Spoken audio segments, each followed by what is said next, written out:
Vocês estão por aí? Sejam bem-vindos ao Papo de Garagem especial, só com os melhores momentos da primeira temporada do podcast mais querido do Estadão Mobilidade. E pra tu que ainda não me conhece, eu sou o Matheus Dentidouro e aqui no Papo de Garagem a gente só traz as feras do mercado para responder 5 perguntinhas sobre inovação e mobilidade. E o lance já começa na lata. Mas espera aí, ô seu Diego, vinheta, né?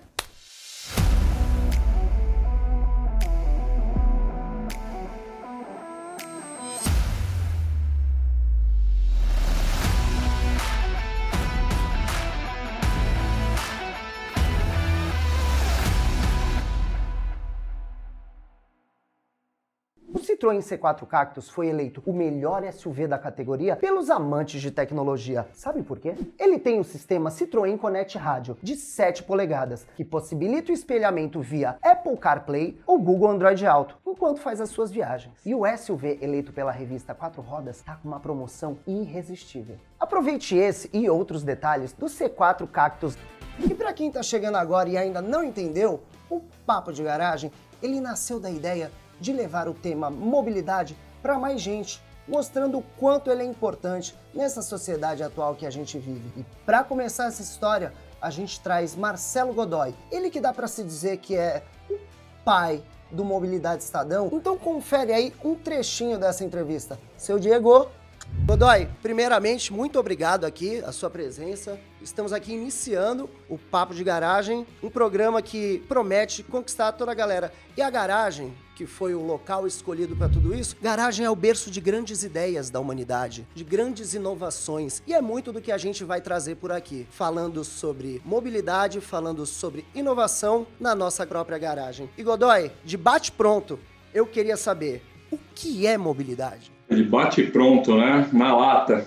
Na lata. Cara, a gente acredita que mobilidade é o que mantém a sociedade em movimento e o mundo funcionando. A gente entende que a pandemia ela foi, né? O Covid foi o agente modificador de como a gente enxerga a mobilidade. Ainda dentro disso, se você pegar o problema de Manaus, foi um problema de gestão logística, não de abastecimento. Quando a gente olha para os grandes centros, o problema de mobilidade urbana, ele está longe de ser a escolha do modal. Se você anda de carro, de moto, de ônibus, de patinete, ela está muito mais ligada a investimento em infraestrutura e planejamento. E além disso, você tem a questão de ociosidade, né? Quando você fica horas parado no trânsito, seja como motorista, como passageiro, seja você esperando no ponto do ônibus, esperando o metrô e trem, né? Em São Paulo, enfim, nos grandes centros aqui do Brasil a gente tem isso, atraso de metrô e trem, que normalmente são pontuais, né? Mas, enfim, é uma questão que tem que haver investimento. Mas é isso, é uma solução que a gente acredita que mantém o mundo em movimento. E aí? Pegou qual que é a ideia do Papo de Garagem? Então agora a gente segue com o Luiz Fernando Bovo, ele que é diretor de conteúdo do Estadão, e explica um pouco mais de como o YouTube é importante nessa história toda. Segue aí. Por que nós estamos fazendo esse vídeo hoje no YouTube? Porque a audiência está no YouTube, também no YouTube. Só que dentro do YouTube você tem milhões de conteúdos. Então, quando você tem um conteúdo produzido por um veículo de comunicação dentro do YouTube, você tem a garantia de que aquilo é, sim, um conteúdo de credibilidade, né? Então, a audiência está lá, você tem que estar lá. Até uns anos atrás, no século passado, quando eu comecei a minha carreira, em 1993, 94, você não tinha que esperar, a audiência não vinha até você. Você ia até a audiência de que jeito? Você mandava o jornal para casa dela, ela lia e ponto final. Era mais ou menos essa conexão. Ou ele ligava o rádio, ou ele ligava a televisão. De um tempo para cá, e não faz tanto tempo assim, né? A gente teve uma revolução. A audiência simplesmente se fragmentou. Você tem hoje a audiência em todo canto, sendo bombardeada por conteúdo o tempo todo. Então você tem que estar presente em todo lugar. Não tem mais essa. Você não tem mais que, putz, eu vou mandar o meu jornal impresso para a casa do meu assinante e vai ficar por isso mesmo. Não dá mais. Hoje o assinante, o leitor, a audiência, ela está em todo canto e você tem que trabalhar para chegar até essa audiência, identificar essa audiência e oferecer para ela um conteúdo de qualidade. Então essa conexão, manter essa conexão, eu diria que é o nosso grande desafio, da hora que a gente acorda, da hora que a gente vai dormir. Agora que vocês já entenderam um pouco mais do que a gente conversa nesse papo de garagem, nós trouxemos o Pedro Palhares, ele que é o Country Manager da Movit, e a gente falou um pouco mais sobre futuro, sobre mobilidade, entre outras coisas. Dá uma olhadinha. Uma curiosidade que eu tinha, como que vocês ajudam as outras empresas e a própria gestão pública a desenvolver os seus produtos? Então agora dentro dos AOGs, vamos separar então empresas, operadores e poder público, né? Então, poder público a gente ajuda com essa questão do que a gente chama de MUMA internamente, né? Move It Urban Mobility Analytics, que é uma ferramenta de Big Data que traz todos esses insights, né? Então, relatório de linhas, né? Como é que está o carregamento dessa linha? Onde é que ela começa a encher? Onde é que ela está mais densa? Onde é que as pessoas saltam? Onde é que as pessoas fazem baldeação? Como é que é o horário de pico do consumo dessa linha? Saudades, baldeação.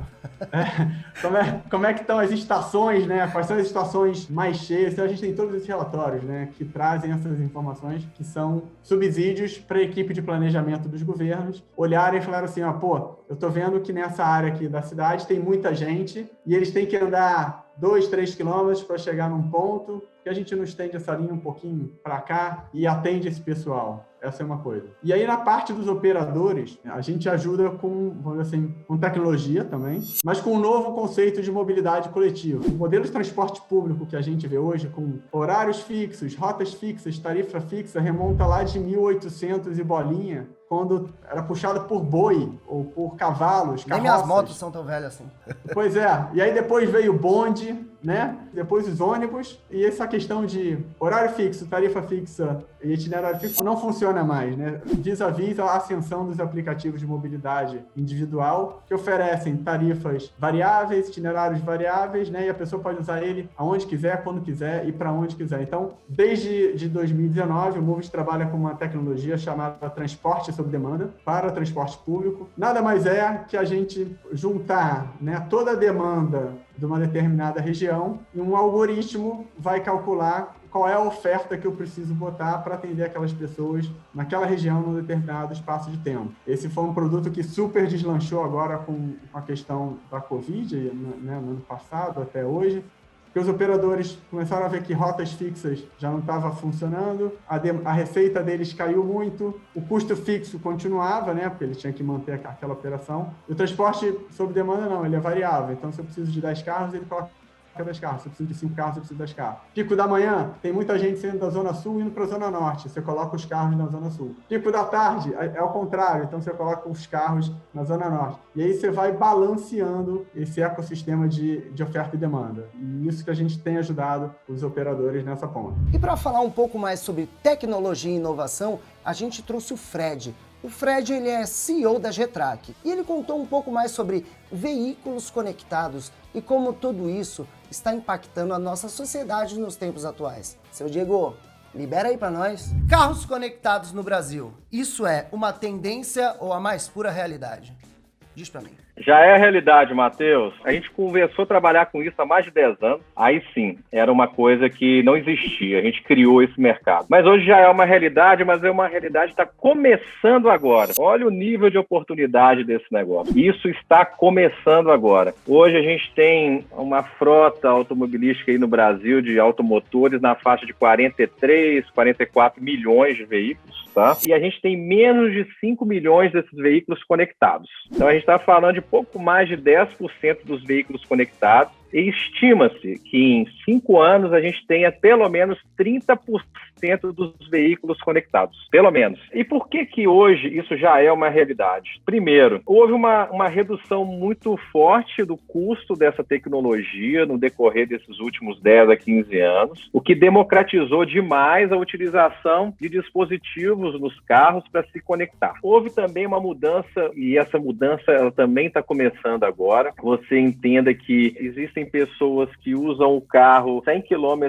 por mês, existem pessoas que usam o carro 10 mil km por mês. Conectar o carro está possibilitando que alguns prestadores de serviço, como uma seguradora, consigam fornecer produtos diferenciados pela utilização do carro. E aí só conectando o carro que você consegue. Então é outra coisa que está estimulando essa conexão dos veículos. E outra vibe que está acontecendo muito forte agora é a questão da vinda através da montadora vir de fábrica o carro conectado. Então a gente já tem as principais montadoras, as premium todas elas já tinham, né? Volvo, BMW, Mercedes, e agora a gente tem também Volkswagen, Fiat, Jeep, Hyundai, a GM foi a pioneira nisso daí. Então as montadoras estão apostando também que é possível gerar valor com a conexão desse veículo e também gerar receita. Mas, como eu havia falado, isso está só começando. Se a gente tem 10% só dos carros conectados, você imagina o que é a oportunidade desse mercado. E sempre lembrando,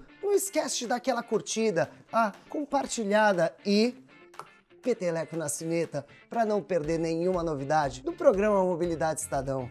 Só nada. E se tu sempre teve curiosidade para entender um pouco mais sobre esse universo das bikes compartilhadas, eu trouxe aqui, na primeira temporada do Papo de Garagem, a Loren, ela que é CMO e CPO da Tembici, e contou como funciona toda a estratégia para atender o universo da micromobilidade em tempos pandêmicos. Segue aí. Quanto que o uso de bicicletas cresceu durante a pandemia e qual a perspectiva para o futuro? Um pouco antes da pandemia, a gente já vinha num crescimento assim absurdo da utilização da bicicleta. Com a chegada da pandemia, a gente mudou um pouco o perfil dos usuários e um pouco o perfil que a gente tinha de viagens pré-pandemia, né? Então, a gente teve um período com muitos novos usuários, acho que também veio em função da orientação da OMS, que era um meio mais seguro, né? Um meio de transporte individual para locomoção no meio da pandemia. A gente, inclusive, lançou algumas features durante esse período para evitar contato com a estação, o mínimo possível. A gente fez também toda a comunicação, né? De qual que era a forma segura de usar, de pedalar usando a máscara, enfim. Nós utilizamos todas as orientações que veio do governo e da OMS também para a pandemia. E teve uma coisa legal que a gente fez no período, que foi uma pesquisa para entender como é que seria a aceitação das pessoas com a bike, né? E o que a gente viu é que 87% das pessoas estavam optando pela bike como meio de prevenção ao Covid e 90%, inclusive da nossa base, pretendiam continuar utilizando a bike no pós-pandemia também. O que a gente fez durante a pandemia? A gente deu gratuidade lá no início da pandemia para quem não estava utilizando e também para os profissionais de saúde. No final do ano passado, a gente voltou, como foi voltando as viagens de uma forma muito forte, a gente voltou com tudo. E o que a gente viu? Que a gente teve também uma entrada bem grande dos cicloentregadores nesse momento, que foram os grandes salvadores aí da gente trancadinho em casa durante esse período. Durante a pandemia, falar sobre mobilidade e inovação e não falar sobre delivery, aí não dá, né, parça? Por isso a gente trouxe o Fernando Martins, ele que é Head de Inovação e Logística do iFood, e contou como tiveram que se reinventar para tornar a experiência do delivery ainda mais agradável durante esse tempo. Confere aí! Quais os maiores desafios da logística urbana para os serviços de delivery? Na lata total. Primeiro eu vou dar um passo atrás só para agradecer o convite. Muito bom poder falar com vocês e honrado aqui em participar. O maior desafio, sem dúvida nenhuma, é atender 60 milhões de pedidos com tempo médio aí de entrega em 26, 28 minutos. E só para colocar uma pimenta ainda nesse desafio, a gente tem um grande desafio que é que as pessoas sentem fome na mesma hora. Então a gente tem um pico de que mágico isso, né? Entregas no almoço e no jantar, né? Então esse é um desafio enorme quando a gente olha, né, para o Brasil, mais de 1.200 cidades atendidas e com 60 milhões de pedidos mensais, com esses picos de entrega se torna um grande desafio de atender todo o nosso ecossistema da melhor forma, desde os restaurantes, clientes e entregadores também. E nessa primeira temporada do Papo de Garagem, a gente trouxe também o Pedro Nogueira, ele que é especialista em varejo e franquias, pela Padaria Bilém, maior rede de padarias franqueadas do Brasil, padaria portuguesa, tá? E a gente trocou uma ideia para entender um pouco mais qual foi a estratégia dele adotada durante esse tempo de mobilidade reduzida e como que ele atendeu os clientes. Então, Pedro Nogueira, como você sabe, aqui as coisas são na lata, e eu gostaria de saber qual foi o impacto da mobilidade reduzida na estratégia digital das franquias brasileiras.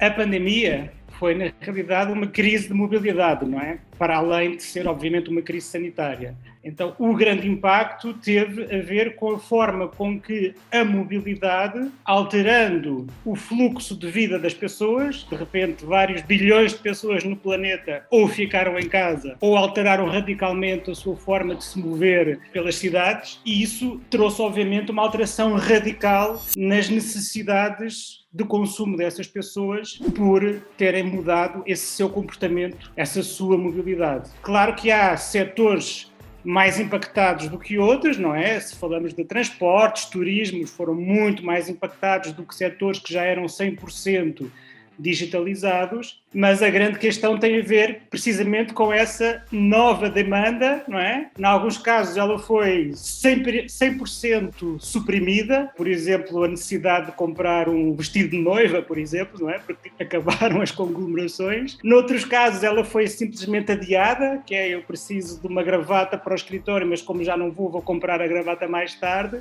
E noutros casos ela teve uma perca de oportunidade, que é o caso que mais afeta ao meu setor, que é o seguinte: você, se hoje não vai almoçar no restaurante ou tomar um café da manhã na padaria, você amanhã não vai almoçar 2 vezes, né? Então eu perdi essa oportunidade com o consumo de hoje. Mas fala a real, vocês se amarraram na primeira temporada do Papo de Garagem? Particularmente, eu me amarrei. E antes da gente ir embora, eu vou trazer a Fernanda Romano, ela que é CMO de Alpargatas. E entre Havaianas, Brasilidade, Brasil e coisa e tal, tivemos um papo muito, muito bom sobre como a mobilidade consegue afetar uma empresa que é global. Dá uma conferida aí. Seu Diego, manda pra galera.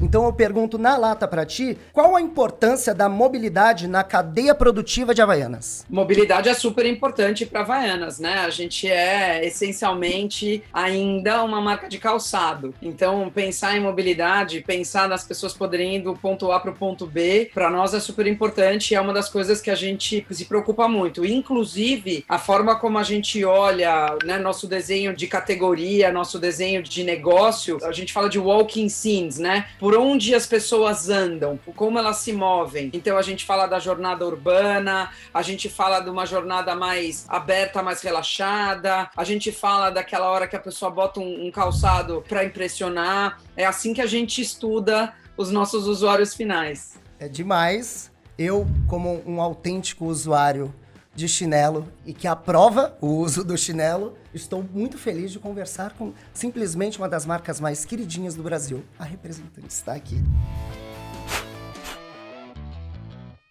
Ah, e aí? Vocês curtiram a primeira temporada do Papo de Garagem? Fala a real, só papo fera, né? Ah, e se vocês quiserem conferir os episódios na íntegra, só colar no nosso canal Mobilidade Estadão. E já vou adiantar de primeira mão, a segunda temporada tá boa demais, não percam. Se inscreve aí, né? Peteleco na sineta, curte, compartilha com a galera. E, seu Diego, vou dar um rolê agora. O Citroën C4 Cactus foi eleito o melhor SUV da categoria pelos amantes de tecnologia. Sabe por quê? Ele tem o sistema Citroën Connect Rádio de 7 polegadas, que possibilita o espelhamento via Apple CarPlay ou Google Android Auto, enquanto faz as suas viagens. E o SUV eleito pela revista 4 Rodas está com uma promoção irresistível. Aproveite esse e outros detalhes do C4 Cactus.